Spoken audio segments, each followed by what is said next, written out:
واقعہ ہوا کہ جب شام غریبہ میں خیموں میں آگ لگائی گئی تھی تو اس میں امام کی ایک مسند تھی. جانتے ہیں کون سی مسند تھی؟ جس میں ہمارا آپ کا چوتھا امام مسند پر بیٹھا کرتا تھا. جیسے ہی مسند آئی تو اسے ظالموں نے شام غریبہ میں چھین لیا.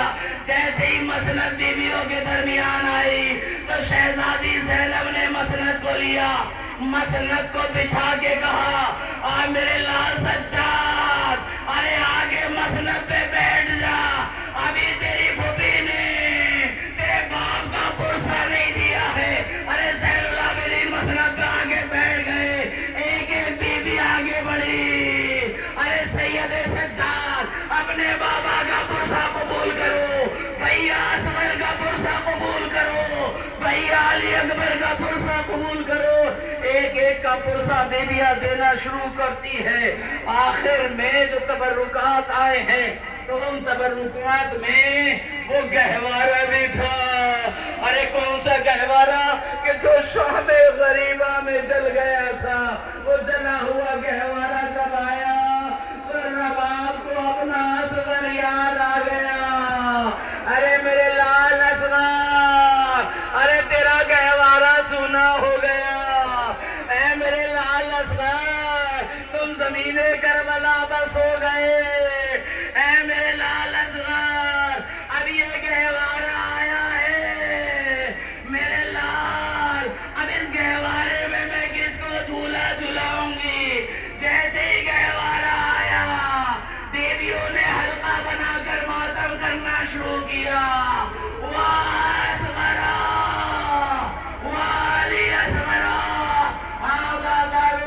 گہوارہ آیا, بیویوں نے ماتم کیا. بس میں نے ختم کیا مجلس کو. اب شہداء کے سر آنا شروع ہوئے. جب شہداء کے سر آئے تو سب سے پہلے آقا حسین کا سر آیا. شہزادی زینب نے بڑھ کے لے لیا.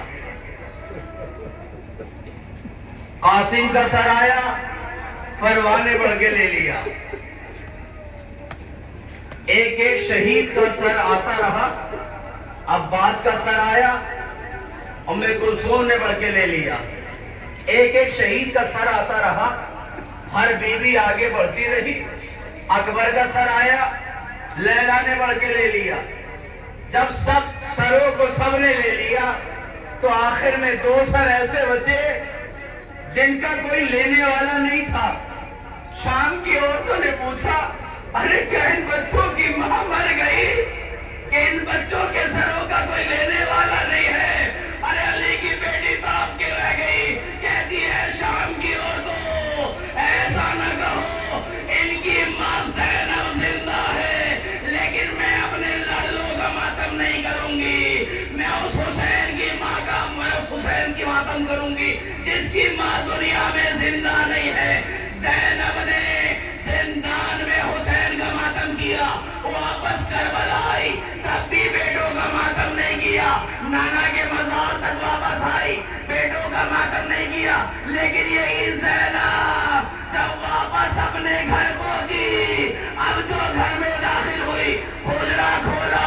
جیسے ہی حجرہ کھولا تو ننھے ننھے بستر نظر آئے, تو ننھے ننھے مسلے نظر آئے. زینب کا دل بھرایا, اے میرے لالو محمد, ارے اپنی ماں کو معاف کر دینا. تمہاری ماں تمہاں پر گریہ نہ کر سکی.